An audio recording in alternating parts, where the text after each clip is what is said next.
이원주 원내 수석부대표의 재임선언으로 제36차 원내 대표회의를 시작하도록 하겠습니다. 잠시만요. 국민의당 제36차 원내대책회의를 시작하겠습니다. 대회를 참고합니다. 네, 이원주 원내 수석부대표의 모두 말씀 있겠습니다. 네. 원내대표 김동철 원내대표께서 국회의장과 함께 출장을 가신 관계로 제가 오늘은 주재를 하겠습니다. 유엔 안전보장이사회가 지난 5일 8번째 대북제재 결의안을 만장일치로 채택했습니다. 북한의 연간 수출액의 3분의 1에 해당하는 자금을 차단하는 고강도 제재입니다.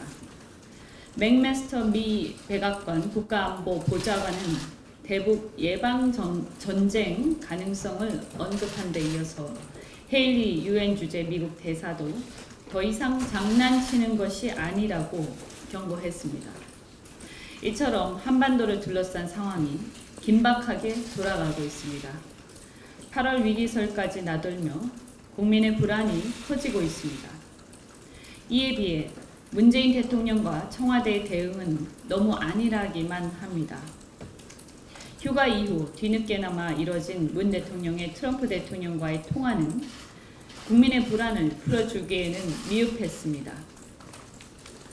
변화된 북한 상황과 국제사회의 고강도 제재에도 불구하고 청와대만 우리가 북한에 손을 내밀면 잡을 것이라는 근거 없는 집단 사고에 빠져 안이한 엇박자 대응을 하고 있는 것은 아닌지 우려스럽기만 합니다. 문재인 정부 출범 이후 3개월 동안 북한은 대화 요구에 묵묵부답이면서도 무려 7번의 미사일을 쐈습니다. 문재인 정부는 하루빨리 안이한 대북 인식에서 벗어나야 할 것입니다.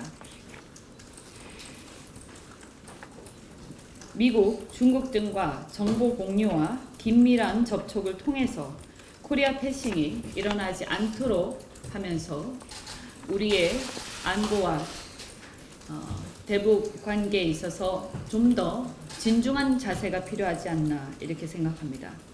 현재의 북핵 위기는 본질적으로 미북 관계가 북미 관계가 핵심입니다.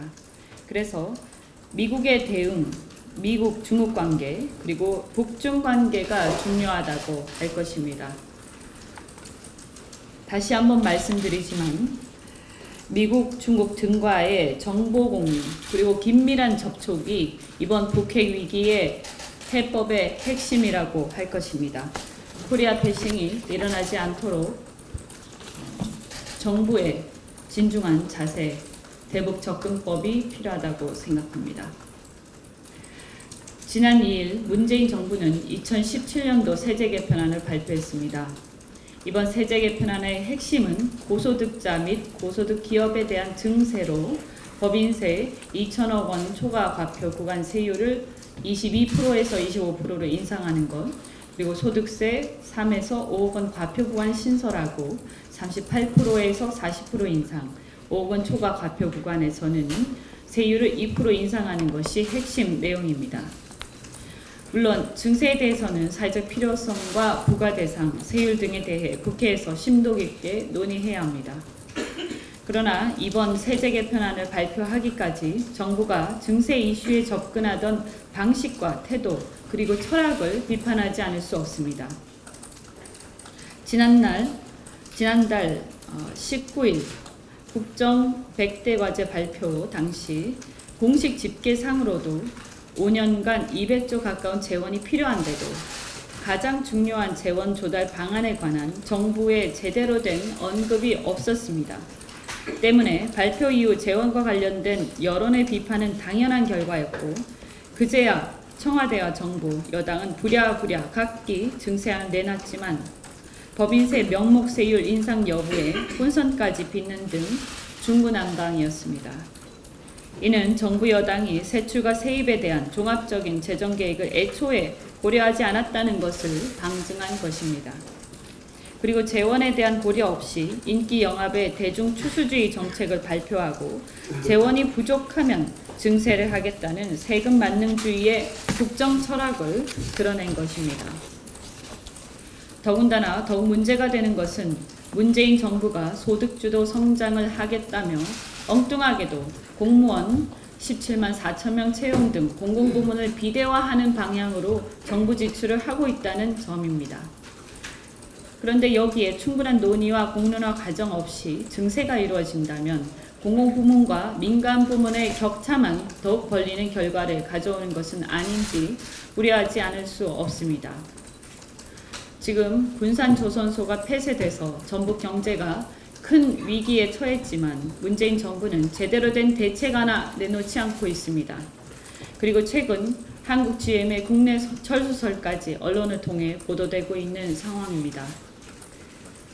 만약 한국 GM까지 철수하게 된다면 군산에 이어 인천까지 민간 부문은 더욱 깊은 경기 침체에 빠지게 됩니다. 이런 위기 상황에서 국민의 혈세로 공공부문 잔치를 벌일 것인지 악화 일로를 걷는 민간부문 경기에 활력을 불어넣을 특단의 조치를 취할 것인지 문재인 정부 국정 운영에 근본적인 변화가 있어야 할 것입니다. 우리 국민의당은 시장의 실패에 대해서 당연히 정부가 개입을 하고 또 그 시장의 실패를 보완하기 위해서 정부의 재정 지출이 필요하다고 생각하는 입장입니다. 그러나 그 시장의 실패를 보완하는 데서 더 나아가서 그것이 국가의 실패, 정부의 실패로 귀결되어서는 결코 안 된다고 생각합니다. 이상입니다. 요즘 연일 폭염이 지속되고 있는데요. 어제 올 들어서 세 번째로 정부는 기업들에게 전기 사용량을 줄여라 이렇게 소위 급전 지시를 내렸습니다. 이번에 내린 것은 지난 7월에는 2,000개 기업이 있는데 그 대상도 3,195개로 확대를 했습니다. 어제 전력 예비율은 11%에서 12% 정도로 나타나고 있는데요. 만일 급전 지시를 내리지 않았으면 10% 간신히 유지했다 이렇게 하는 관측이 나오고 있습니다. 정부가 그렇게 전기가 남아돈다, 과잉이다. 그래서 신고리고 오리고기 중재도 아무 문제 없다. 이렇게 지금 얘기를 하고 있는데 도대체 국민들은 이 찜통더위에 또 산업체 공장은 이 찜통더위에 왜 급전 지시를 정부가 내리는지 이해를 하지 못합니다. 정부는 아마도 전력 예비율을 높게 유지해서 탈원전 논리를 뒷받침하려는 목적이 아닌가 이렇게밖에 해석할 수 없습니다. 뭔가 이 정부가 이 탈원전과 관련해서 숨기고 있다 이렇게 합리적 의심을 할 수밖에 없습니다. 산업부 관계자는 그냥 감축 테스트다 이렇게 하는데 테스트를 이렇게 몇 번씩 하는 겁니까? 그리고 이 찜통더위에 테스트를 꼭 해야 되는 겁니까? 그런데 앞으로 더 가관인 것은 앞으로 관계당국이 올 8월 말까지 몇 번 더 할 것이다. 그런 말도 나오고 있습니다. 또 이제 감축 대상을 기업이 아니라 일반 가정용까지도 확대하는 것을 검토하겠다. 이렇게 지금 얘기를 하고 있습니다. 도대체 앞뒤가 맞지 않습니다. 전력당국이 급전 지시를 수시로 이렇게 내리는 것, 이것이 탈원전 정책과 무슨 관계가 있는 것인지 정말로 정부는 국민들이 납득할 수 있도록 설명을 해야 합니다. 그리고 저희 이제 전당대회를 앞두고 저희 당이 조금은 역동적으로 바뀌고 있는데 한 말씀을 드리도록 하겠습니다. 사실 역사를 보면 한 국가는 외침이 아니라 내부 분열로 소멸했습니다. 저는 마찬가지로 정당도 같다고 생각합니다.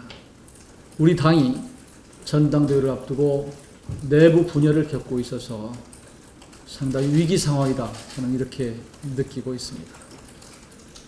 특정 후보의 출마를 두고 찬성과 반대가 격렬하게 부딪히고 또 레드라인을 넘나드는 이 발언이 오가고 있습니다.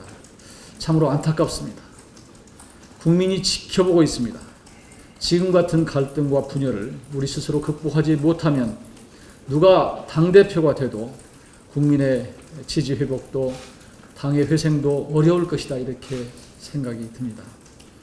지금부터는 도를 넘는 인신공격은 중지했으면 합니다. 당내 갈등과 분열을 멈춰야 합니다. 이번 전당대회를 단합과 화합의 계기로 승화시켜서 그리고 또 제2창당의 계기로 만들어서 새 출발을 해야 합니다. 비온 뒤에 땅이 굳는다고 했습니다. 국민의당을 그동안 지지해 주신 많은 분들을 생각해서라도 최근에 있었던 갈등과 분열 이런 것들을 잘 극복하고 화합하고 단결하는 모습, 그래서 아름다운 경선이 될 수 있도록 우리 모두 함께 노력했으면 싶습니다. 저도 그런 역할을 하는데 앞장서겠다는 말씀을 드립니다. 이상입니다. 어린이가 즐겨 먹는 식품과 어린이용품 안전관리를 강화해야 합니다. 지난 1일 가족과 함께 물놀이장을 찾은 어린이 한 명이 액체 질소를 올린 일명 용가리 과자를 먹고 쓰러진 뒤 위봉합수술을 받은 사건이 발생해 충격을 주고 있습니다. 4일 이낙연 국무총리는 용가리 과자 사건은 살인행위로 규정하고 산자부, 환경부, 식약처 등 관계부처의 대책 마련을 지시했습니다. 하지만 정부의 사후 대처는 미봉책에 불과합니다. 특정 사건을 살인행위로 규정하는 것은 야당 시절의 정치적 수사에 불과합니다. 식품 안전은 국민 모두가 삼시세끼 접하는 공통의 관심사항입니다. 영유아나 어린이들이 즐겨 찾는 먹거리 안전은 보다 세심하게 다뤄져야 합니다.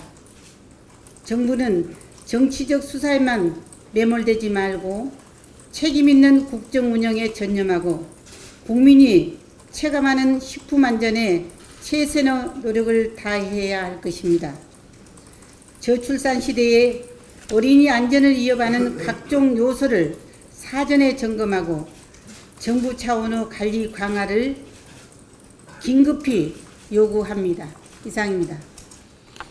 최근 각종 언론에 국민의당이 분당 사태로 치닫고 있다는 보도가 오르내리고 있습니다.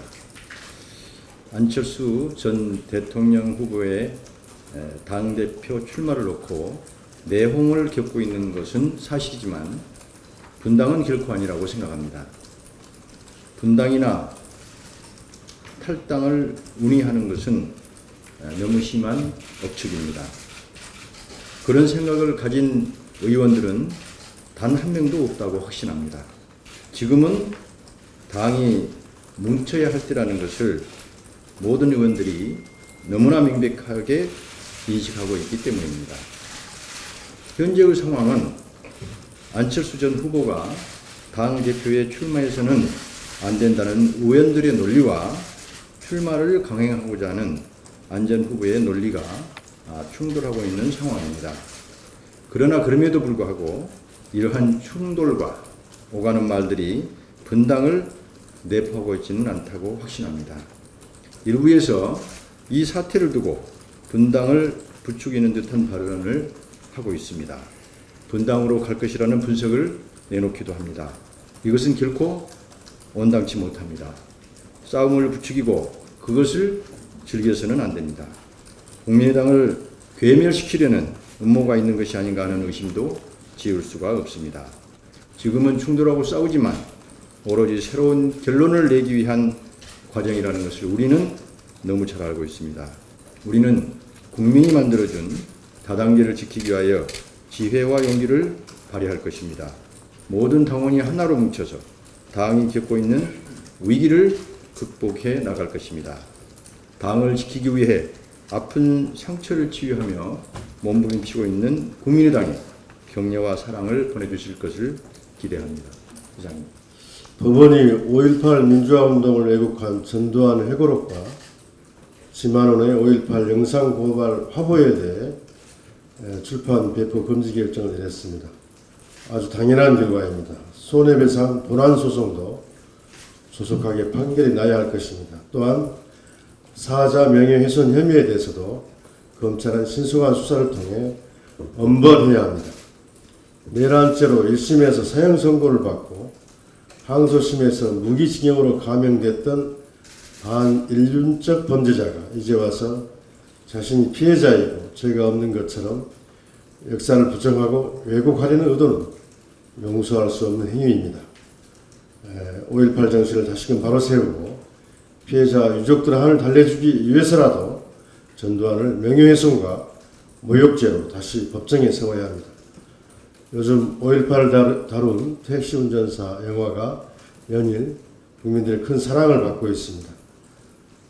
이런 관심들을 모아서 지금 국회에 제출되어 있는 5.18의 총체적 진상규명에 관한 특별법이 빨리 통과되기를 바랍니다. 지금 국방위원회에 상정되어 있습니다. 이 특별법이 조속 통과돼서 광주 5.18의 진상이 밝혀질 수 있도록 협력해 줄 것을 당부드립니다. 지난주 국방부는 총리실에 5.18 진상규명 추진 상황과 향후 계획을 보고했습니다. 특히 국방부는 저희 국민의당 김동철 원내대표가 대표 발의하신 헬기 사격 진상규명 특별법 그리고 본 의원이 대표 발의한 5.18 민주화운동 진상규명 특별법 이 두 법안을 중심으로 해서 진상규명에 착수하겠다 이런 이야기를 하고 있습니다. 즉 조사 절차의 객관성과 실효성 또 조사 결과의 신뢰성 보장을 위해 국회 입법 독립위원회의 설치를 통한 진상규명을 추진하겠다. 또 국방부 내에 진상규명위원회의 설치 준비단을 설치해서 이런 신속하고 원활하게 위원회 출범을 지원하겠다. 그리고 앞으로 업무 추진간에 있어서 국회와 광주시 5.18 단체 등과 긴밀한 협의와 소통을 유지하겠다. 이렇게 이야기하고 있습니다. 저는 이런 국방부의 전향적인 자세를 환영하고 정부의 실제적인 뒷받침을 해주겠다는 의지에 대해서 평가를 합니다. 다만 지금 가장 앞장서야 될 더불어민주당이 아무런 액션도 취하지 않고 있는 거에 대해서 더불어민주당은 분발을 촉구합니다. 그래서 국방부는 당정협의와 또 국방위 법사위 간 긴밀한 협의를 통해서 올해 안에 이 법이 통과될 수 있도록 하겠다고 하고 있습니다. 그래서 이런 의지들을 모아서 저희 당에서 제출한 5.18 특별법이 빨리 통과돼서 5.18 진상규명이 이루어질 수 있도록 그래서 명확한 진상규명을 통해서 군의 신뢰회복을 위해 적극적인 노력을 경주하겠다는 국방부의 의지가 관철될 수 있기를 바랍니다. 이상입니다. 지난 3일 한국은행이 발표한 2017년 6월 국제수지에 따르면 올 상반기 여행 수지가 77억 4천만 달러 적자를 기록했습니다. 상반기만을 기준으로 하면 역대 최대 규모입니다. 이는 중국의 사드 보복에 따른 중국인 여행객 급감과 북한에 잇따른 미사일 발사로 한반도 긴장감이 고조됨으로써 외국인 여행객이 줄어든 게 영향을 미친 결과입니다. 문제는 이 같은 난국을 타개할 만한 마땅한 대책이 없다는 점에서 심각성을 더하고 있습니다. 한반도를 둘러싼 안보 불안은 여전하고 중국의 사드 보복도 갈수록 노골화되고 있습니다. 이런 상황에서 올 한 해 서울에 문을 여는 특급 호텔만 13개입니다. 2020년까지 17곳이 추가로 문을 열 예정입니다. 이는 2012년 7월 정부가 관광 숙박시설 확충에 관한 특별법을 만들어 무더기로 호텔 건립을 허가해준 결과에 따른 것입니다. 여기에 면세점 업계의 전체 피해액도 6천억에 달하는 것으로 추산되고 있습니다. 그럼에도 정부는 지난 3월에 사드 관련 중국 시장 긴급 점검 회의만 한 이후 이렇다 할 대책도 세우지 못하고 뒷짐만 지고 있습니다. 정부는 안보 불안 해소 등 자금의 상황이 변할 때까지 막연히 기다리지만 말고 지금이라도 중동, 동남아로 시장 다변화나 관광 콘텐츠 개발 등 근본적이고 다각적인 관광산업 대책을 조속히 강구할 것을 촉구합니다. 이상입니다. 추가로 발언하실 의원님 있으십니까? 그러면 지금부터 회의를 비공개로 진행하도록 하겠습니다.